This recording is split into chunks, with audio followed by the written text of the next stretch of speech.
Yeah, yeah. Yeah. Shawty loves it, yeah. Loves that I'm a dog. They don't want it, yeah. They scared of what I know. Told you the budget, yeah. I gotta get my own. Shout out my bros, this right here deserves a toast, yeah. A lot of people back home on my back and they know. Trying to get on my line, cause the people I know. Manifest this year, 7+ on the ropes. They ain't doing this shit, tripping over my flows, yeah. I'm on the way, tell them I don't play. Yeah, I'm on the move, trying to get my pay. I might just move on and watch and pray. Yeah, I'm on the way, I'm on my way. Yeah.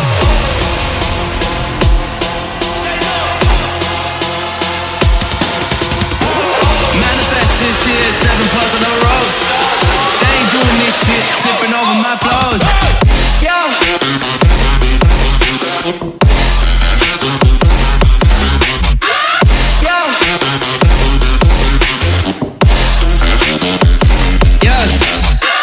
Shawty loves it, yeah. Loves that I'm a goat.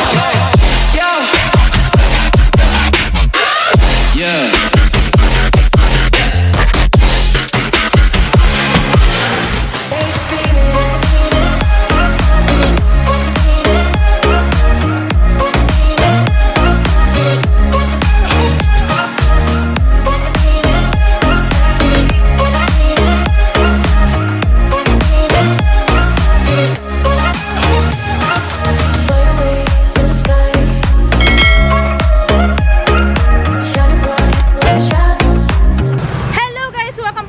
YouTube channel. It's me again, your Langga Gay. At kung bago pa lang kayo sa channel ko, please don't forget to subscribe and pakiclick na din notification bell para updated kayo sa mga susunod ko pang mga video. So for today's vlog guys, nandito tayo ngayon sa Rian Cycle Mart, Suzuki 3S, Abad Santos Street, Tagum City.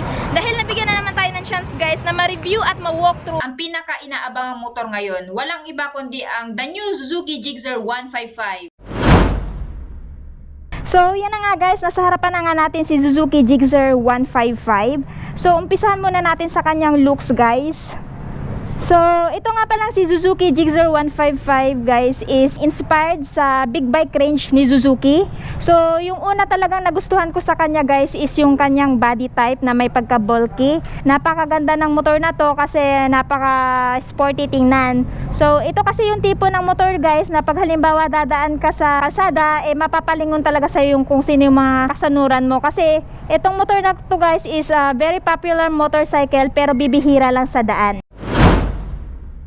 Itong kanyang headlight guys is naka full LED na, tapos yung kanyang turn signals is naka bulb type pa rin.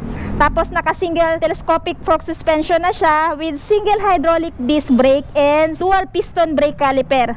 So yung brand ng kanyang caliper guys is Vibre. Yan.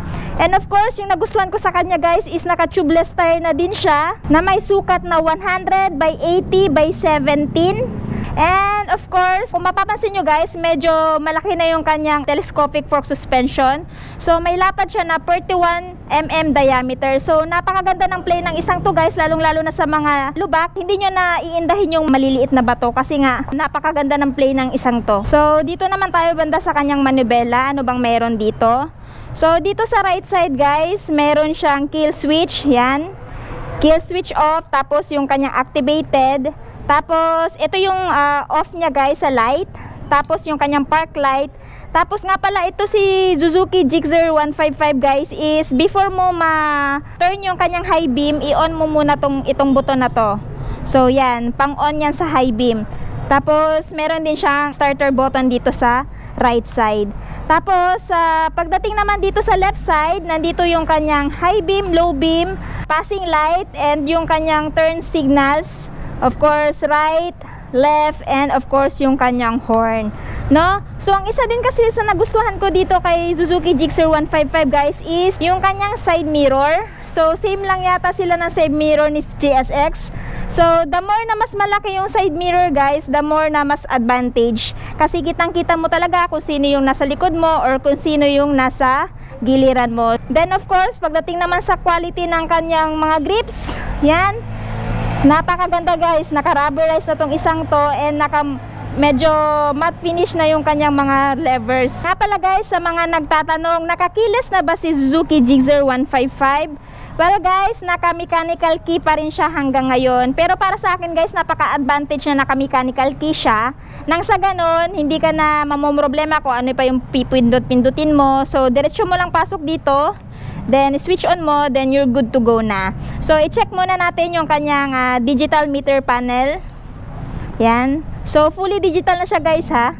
So, katulad doon sa nireview ko na MT-03, same lang sila guys na parang may ilaw dito na nagbi-blink-blink. Tingnan ko nga kung nagbi-blink ba. Itong sa kanya hindi nagbi-blink. So, umiilaw lang siya dito. Bindot dito sa bandang taas. So, anong meron dito? Of course, yung kanyang RPM, yung kanyang gear indicator, tapos meron siyang trip A, speedometer, fuel gauge, tapos kilometer kung ilan na yung tinakbo mo, and of course time. So yun yung nagustuhan ko dito kay Suzuki Gixxer 155 guys, equip na din siya ng time.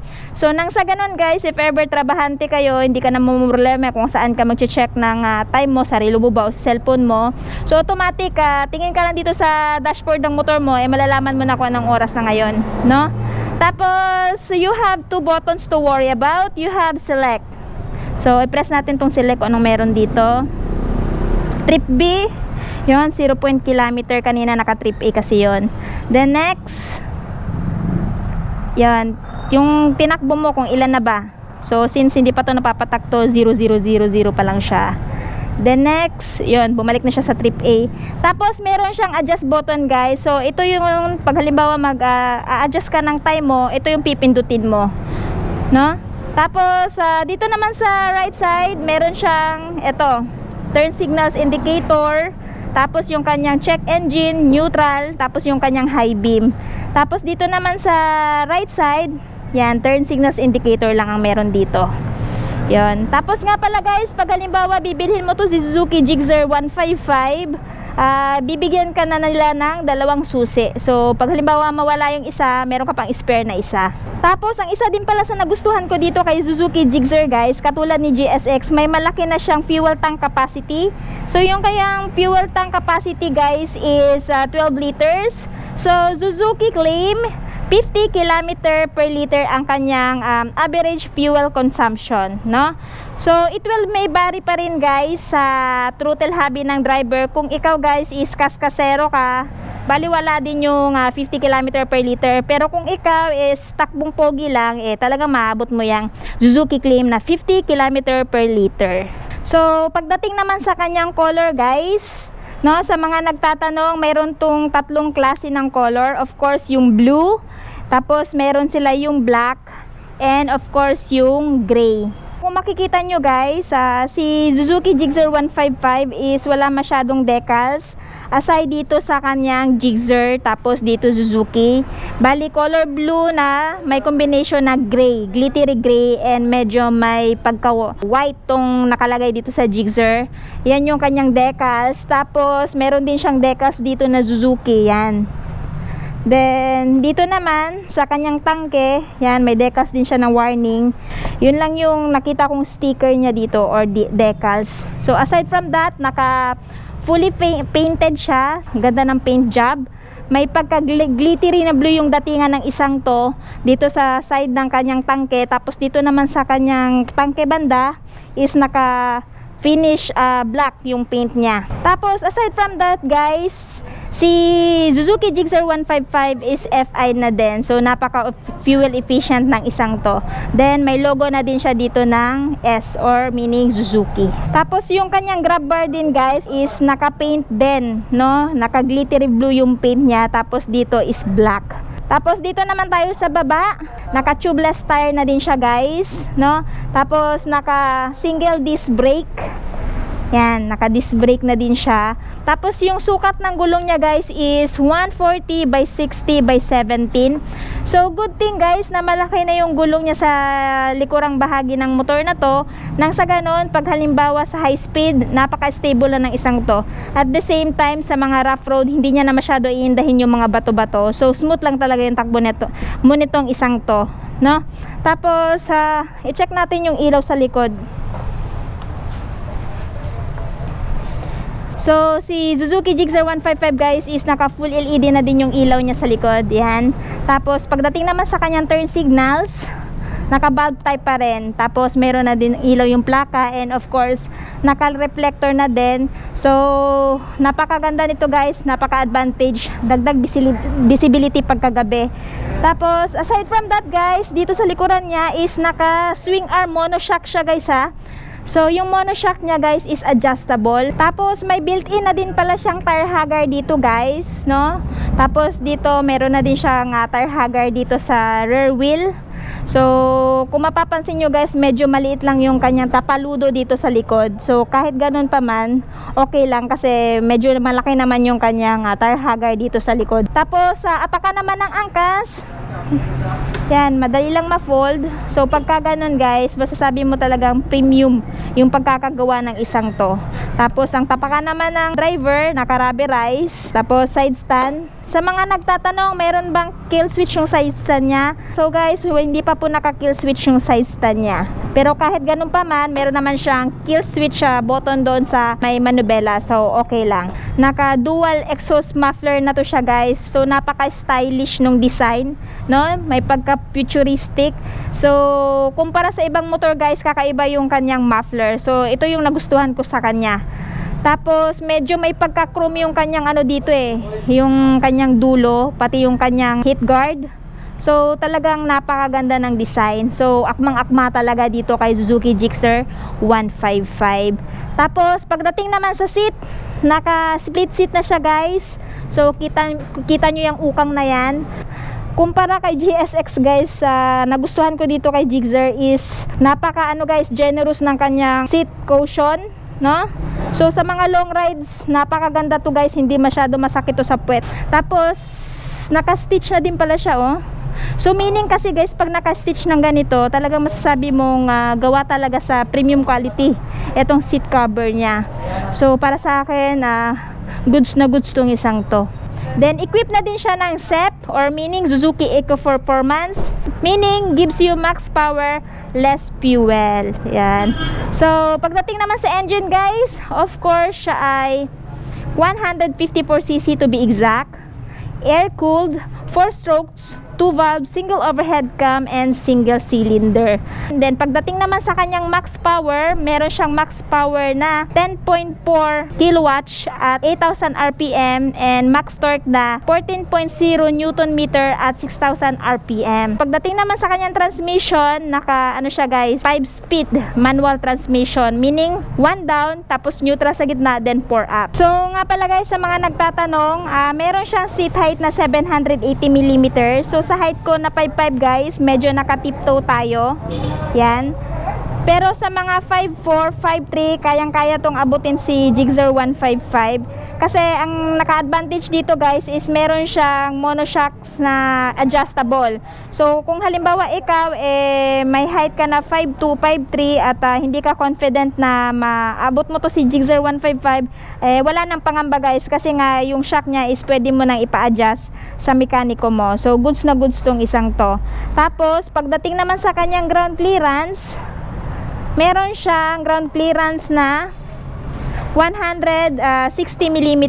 So napaka-advantage guys na mataas yung ground clearance niya. Nang sa ganun, pag halimbawa sa malalaking humps, malalaking bato, hindi ka na mangangamba guys na baka masagi yung ilalim na bahagi ng motor na to. So safe na safe to sa gasgas. So yan guys, dito naman pagdating sa kanyang seat, wala kayong ibang malalagay dito kundi tools nyo lang. So may nakalagay na siyang tools dito. Yan. Tapos aside from that, wala ka nang malalagay except lang sa papers ng motor na to. So kung ikaw guys is gusto mo ng motor na to, tapos wala siyang seat compartment, pwede naman kayo magpalagay ng top box. So yun, para ma-solve yung problem niya pagdating sa compartment. So yan guys, tapos na natin i-review to si Suzuki Gixxer 155. And ngayon, tanungin naman natin si sir kung magkano ba yung SRP nito and saan po ang exact location ng store na to. So Sir Jonard, magkano po ba yung SRP ni Suzuki Gixxer 155 pati na yung kanyang installment and saan po located tong store ninyo? Gixxer FI 155 COD price is 94,426. Regular down payment, 10,150. Monthly amortization for 3 years, 4,332. Rebate 200. Located at RCM Suzuki Tagum, Abad Santos Street, Tagum City. So, yun guys, yung kanyang SRP at saka yung kanyang installment. So, kung may katanungan kayo regarding sa motor na to, comment lang kayo sa baba. At kung mayroon pa kayong motor na gusto nga makita sa susunod kong vlog, comment lang kayo sa baba. At kung nagustuhan nyo tong video na to, please don't forget to like, subscribe, comment, share. Ride safe and God bless!